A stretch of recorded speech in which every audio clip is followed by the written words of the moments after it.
محسن نقوی کا دورہ ایران، اعلیٰ حکام سے ملاقاتیں۔ وزیر داخلہ محسن نقوی کی ایران کے نئے سیکیورٹی چیف جنرل محسن رضائی سے مشہد میں ملاقات ہوئی۔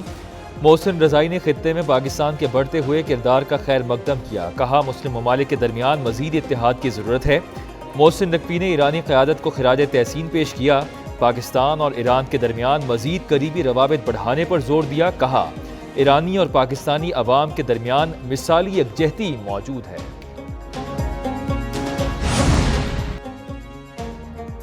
نائب وزیر اعظم اسحاق ڈار سے ایرانی سفیر رضا امیری مقدم کی ملاقات، خطے کی صورتحال پر تبادلہ خیال۔ سفیر نے پاک ایران تعاون کے مختلف شعبوں میں پیش رفت سے آگاہ کیا۔ وزیر دفاع خواجہ آصف سے بھی ایرانی سفیر کی ملاقات، دو طرفہ تعلقات اور خطے کی سیکیورٹی صورتحال پر تبادلہ خیال۔ ایران امریکہ مذاکرات کے حوالے سے تازہ ترین پیش رفت پر بھی بات چیت۔ ایرانی سفیر نے خطے میں امن و استحکام کے لیے پاکستان کے کلیدی کردار کی تعریف کی۔ ایران امریکہ مذاکرات میں پاکستان کی مسلسل ثالثی کو بھی سراہا۔ وزیر دفاع نے ایران امریکہ مذاکرات میں جلد نیا معاہدہ ہونے کی امید کا اظہار کیا۔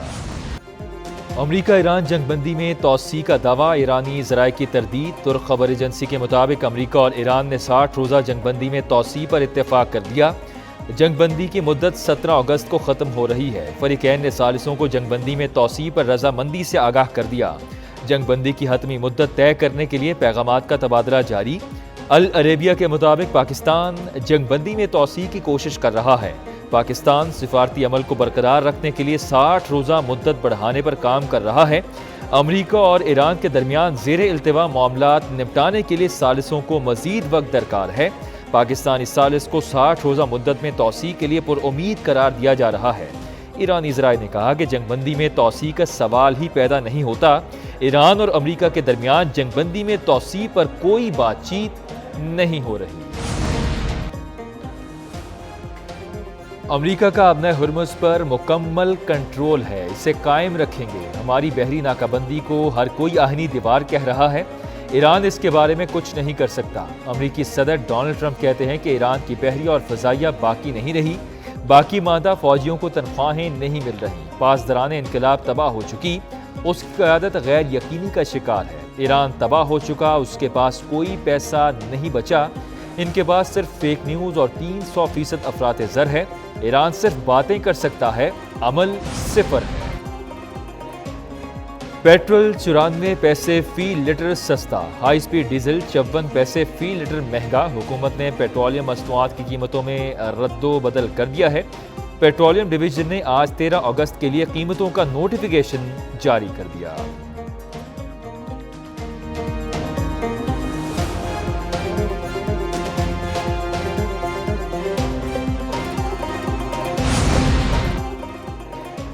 سات لاکھ لیپ ٹاپس قابل بچوں کو تقسیم کیے، تانا دیا جاتا تھا کہ رشوت کے طور پر لیپ ٹاپ دے رہا ہوں۔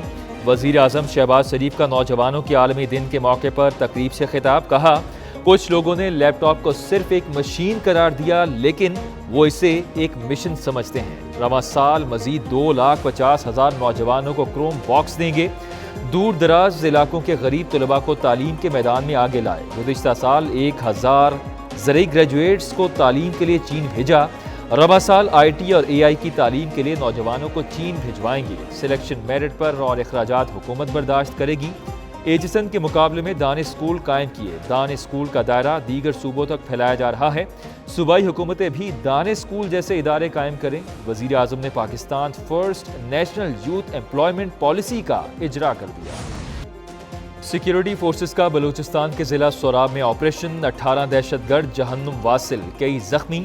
آئی ایس پی آر کے مطابق دہشت گردوں کی بارود سے بھری گاڑی تیاری کے دوران پھٹ گئی۔ دھماکے سے 8 دہشت گرد ہلاک اور کئی زخمی ہوئے۔ دھماکے اور بارودی مواد پھٹنے سے 3 شہری شہید۔ واقعے کے فوری بعد سیکیورٹی فورسز اور بلوچستان پولیس کی مشترکہ کلیئرنس کارروائی، فرار ہونے والے 10 دہشت گردوں کو ہلاک کر دیا۔ دہشت گردوں کے خلاف شدید فائرنگ کے تبادلے میں پاک فوج کے 2 جوان زخمی ہوئے۔ علاقے میں سیکیورٹی فورسز کا وسیع پیمانے پر سرچ اینڈ سینیٹائزیشن آپریشن جاری۔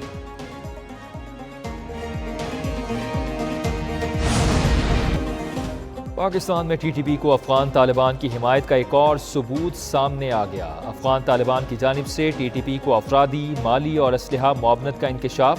ٹی ٹی پی کے واٹس ایپ گروپ کی ویڈیو منظر عام پر آ گئی۔ ویڈیو میں ضلع باجوڑ میں مارے گئے افغان شدت پسندوں کی تصاویر اور نام شامل۔ ویڈیو میں باجوڑ میں دہشت گرد حملوں میں ملوث افغان شدت پسندوں کی تفصیلات موجود ہیں۔ شدت پسند پاکستانی سیکیورٹی فورسز کے آپریشنز میں ہلاک ہوئے۔ ہلاک افغان شدت پسندوں میں خودکش بمبار بھی شامل۔ گزشتہ ایک سال کے دوران باجوڑ میں کئی افغان شدت پسند ہلاک ہوئے۔ ہلاک شدت پسند ٹی ٹی پی اور گل بہادر گروپ سے منسلک تھے۔ پاکستان کی کارگو جہاز پر یمنی حوثیوں کے حملے کی مذمت۔ حملے میں 3 پاکستانیوں سمیت 6 افراد جاں بحق ہونے کی تصدیق۔ نائب وزیر اعظم اسحاق ڈار کا جاں بحق پاکستانیوں کے اہل خانہ سے اظہار تعزیت۔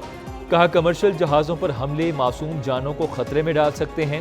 ایسے حملے بین الاقوامی قوانین کی خلاف ورزی ہیں۔ سفارت خانے کو جاں بحق پاکستانیوں کی میتیں واپس لانے کی ہدایت کر دی۔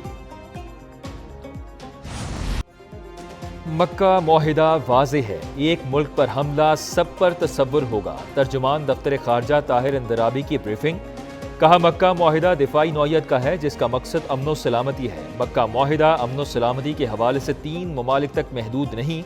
مکہ مشترکہ دفاعی معاہدہ تینوں ملکوں کی سیکیورٹی کے لیے اہم ہے۔ وزیر داخلہ کا تہران کا دورہ امن کے لیے مشاورت کا تسلسل ہے۔ آبنہ ہرمز کے حوالے سے معاہدہ بہت اہمیت کا حامل ہوگا۔ امریکہ سعودی عرب سول جوہری ڈیل کو دیکھ رہے ہیں۔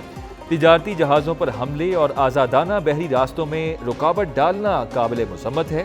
سعودی قیادت میں بحری اتحاد کے معاہدے کو آپریشنل بنانے کو تیار ہے۔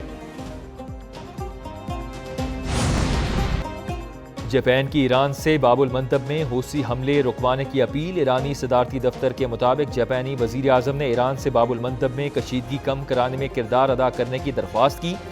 جاپان نے آبنہ ہرمز پر ایران اور عمان کے مذاکرات میں پیش رفت کا خیر مقدم کیا۔ جاپان نے آبنہ ہرمز جلد دوبارہ کھولنے کی امید ظاہر کی۔ صدر مسعود پزشکیان کہتے ہیں کہ ایران نے کبھی خطے میں عدم استحکام نہیں چاہا۔ امریکہ اور اسرائیل نے ایران پر جارحیت کے ذریعے امن سبوتاژ کیا۔ جاپان کی سفارتی کوششیں خطے میں امن و استحکام کے لیے مددگار ثابت ہوں۔